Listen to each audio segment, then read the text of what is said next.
Hey you guys, it's Britt. Tonight we're here to talk about Maya Nights and some what I think are unfair comparisons, but we're going to talk all about it. So if you're interested, please keep watching.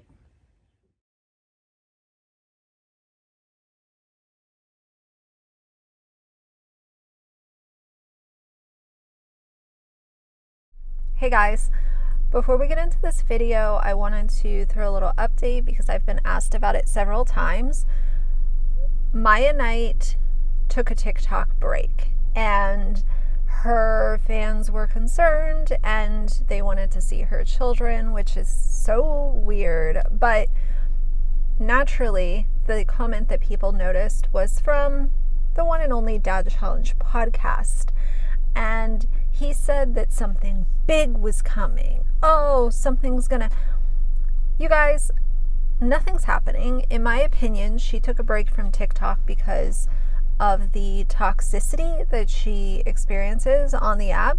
She's been active on Instagram during this period of time. So just because she's not on TikTok doesn't mean anything. She's taking a break.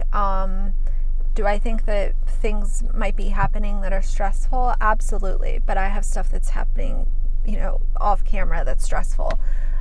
That's just life. And if she feels like taking a break from the social media app that she's most active on is what's good for her, then I'm here for it. But he left that comment and people are speculating as to what he's doing behind the scenes. We know that he's trying to come for her neck. I don't think that he did anything. I don't think that he has any insider info. Hey, there's a lot of people talking about the Maia Night thing. She hasn't posted in 3 days. Could be a lot of things, and there's a lot of rumors floating around about certain things going on in the background, certain people that are being named. I just want to, encourage people to not throw out names until you have definitive evidence of the thing, because that could ruin someone's life.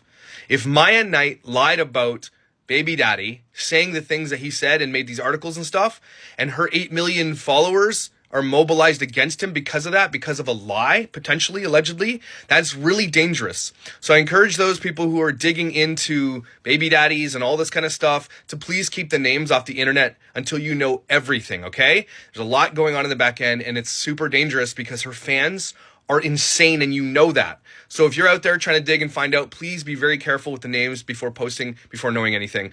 Appreciate it. Thanks a lot. And I don't think that he knows his ass from a hole in the ground, and that's just my opinion.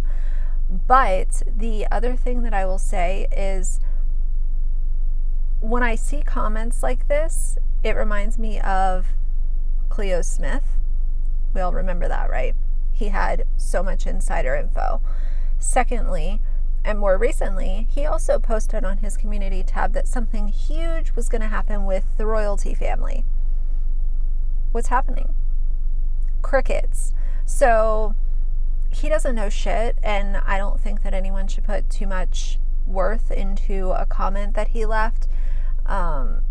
Attention-seeking behavior from someone who has an inflated ego and a lot of stans that worship his every move. So I did want to throw this in the beginning because several people have asked, what's going on with Maya Night? What did Dad Challenge podcast do? What's he...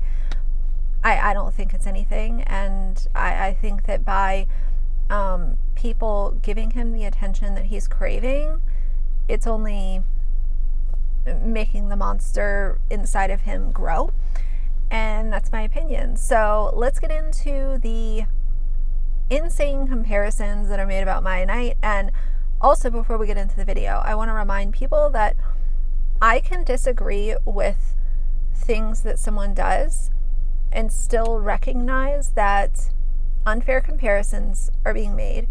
The woman has been accused of being an alcoholic. She has been accused of abandoning her children.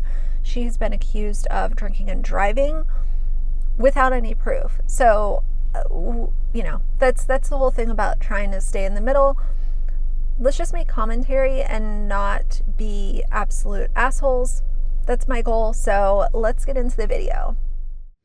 All right, you guys, so we're here today to talk about Maya Night. If you don't know who she is a TikTok mom who has 8.3 million followers on TikTok, and she also has Instagram and YouTube presence as well. But Her primary platform is TikTok. She definitely blew up over the last year, and she's getting a lot of attention, a lot of engagement on her posts. People are very interested in her and her two twin girls. And there are some people who hate her and some people that really like her. And then there's some people that don't even know or care who she is. As I've said in other videos, I will always stand on the side of kids shouldn't be online. You know, they shouldn't have their everyday life be this heavily featured on social media. It causes a ton of safety concerns. It causes a lot of issues for the kids down the road because, as we all know, once something is put out onto the internet, it's there forever and you can't get it back. And you have these people who are watching your videos building inappropriate relationships with these children that they don't know. And that in itself is very, very scary. So if you have the option to, you know, not show your children and avoid that, or show them and run that risk, obviously that's up to the parent. You know, I think that it's always better to err on the side of caution, but I'm not Maia. So obviously the other reason why people don't care for Maia is because she likes to consume alcoholic beverages. It is something that she enjoys to do on a normal basis. This is not someone who, you know, goes to a wedding once a year and on her birthday she has a glass of wine. She is someone who enjoys alcohol and having fun. And I have always said there's nothing wrong with that as long as you're not drinking and driving, putting people, you know, in direct harm's way by being behind the wheel when you've been drinking. And, you know, there are some people who say, no, she shouldn't have one White Claw if she's at home with her kids. There's no way, no, you know, zero tolerance. I'm on the side of saying I don't think that there's anything wrong with having, you know, a one White Claw if you're having it with dinner. It would be no different than a single parent having a glass of wine with their dinner. I don't see a problem with it. You know, again, we can all look at things a little bit differently. That's fine. But before we get into the comparison, I just want to put it out there that those are some of the issues that people have with Maia. Recently, it was announced that she's also coming out with some merch, and I will throw it right here. Now, it's not merch that I would buy. Do I think that it's a little weird to buy merch from a, you know, basically a family vlogger that features kids that you don't know? I find that a little bit weird. But as far as just absolutely despising Maia because she is coming out with merch, I think that's a little bit of, you know, an overreaction, just my personal opinion. Of course, she's going to take the opportunity that was given to her. Why wouldn't she? You know, what's she going to do? Say no? Of course not. Influencers and family vloggers are always out to increase their bottom line and figure out how they can further monetize their presence online. That's not something that is breaking news. It is their job. So it's not surprising at all. The one thing that I will say about her merch is that there was some trolling done by Dad Challenge Podcast regarding her merch, and I will throw up his post right here. You know, again, I don't need to dissect it right now, but it all goes back to, how is this helping your message? By trolling a single mom who might not be making all of the best decisions, but let's be honest, there are other people online to criticize because they're doing things that are much more harmful for their children than what she's doing. I don't want to focus on him today. Honestly, some of the recent things that have been unfolding with him make me sort of sick to my stomach, so let's move away from him for now. Moving on, I think because this merch came out and commentary channels, you know, have started to talk about Maia a little bit, people on TikTok are talking about her sporadically, it's getting more eyes on her, which is good for her, but there's also a downside because what's happening now is a lot of people are comparing her to the Ace family. Now, when it comes to making these comparisons between family vloggers, to me, I think that they can all be isolated and unpack all the issues with them. There's no reason to say every family vlogging channel is like 8Passengers or every family vlogging channel is like the LeBrants. It is much more meaningful to the conversation, in my opinion, to focus on this family, what they've done, what kind of problematic behavior they've exhibited. Have they scammed people?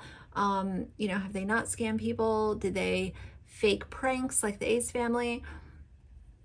It's just better in my mind to focus on the criticisms that are isolated to the specific family. Just a few things that the Ace family has done that, to my knowledge, Maia Knight has not done, is they staged a break-in and utilized their toddler child for a clickbaity thumbnail. The whole thing was staged. It's been unpacked. That was ages ago. Secondly, let's talk about all of the scams that they have participated in. To my knowledge, Maia has not scammed her audience, not once, but multiple times, like Catherine and Austin have. Then we can move on to the fact that Catherine and Austin had their children living in this multi-million-dollar home in LA that was not equipped to have people living in it, and they stayed there and they stayed with their children. To my knowledge, Maia Knight has not, lived in a home that was not meant for occupation by adults or children. There's just so many different things that the Ace family has rolled out to their subscribers that have been scams or dishonest marketing pitches. There's so many issues with them. So when I heard the comparison of calling Maia Knight the Ace family, to me, it might have just been really young people who, hate Maia and Catherine and Austin. But to me, it was just such an insane comparison. I really wish that, this conversation of family vloggers being really bad is getting louder. And I don't think that there's one specific person that should take the credit for it. I think that it's been becoming louder due to a lot of different people talking about it, and it's kind of snowballed from there over the last year or two. And even before that, there were many channels covering Ace family, LeBrants, 8Passengers long before 2 years ago. But I really like that the conversation's getting louder. But when you have a group of people calling Maia Knight, saying that she's just as bad as the Ace family, what it does is it kind of waters down the conversation, because people can see that there's an unfair comparison being made. And what that does is it categorizes people that are anti-family vloggers as just being haters and being salty. And that's not the case, at least with most of them. But I don't know, I wanted to bring this to you guys, get your thoughts and opinions. And I realize it's not a super big deal if unfair comparisons are being made, but I think that the conversation is really important. And I think that the way that we keep it as important as it is right now is by not watering down the content or the conversation by making these unfair comparisons. And that's just, kind of where I stand on it. That's why I really like to focus on one person, one family. Like, what is this one person doing with their platform, and why are commentary channels talking about it? But either way, that's just my opinions. So for now, if you like the video, please leave a like and a comment. And if you'd like to see more from me in the future, please subscribe. I'll see you guys soon. Bye.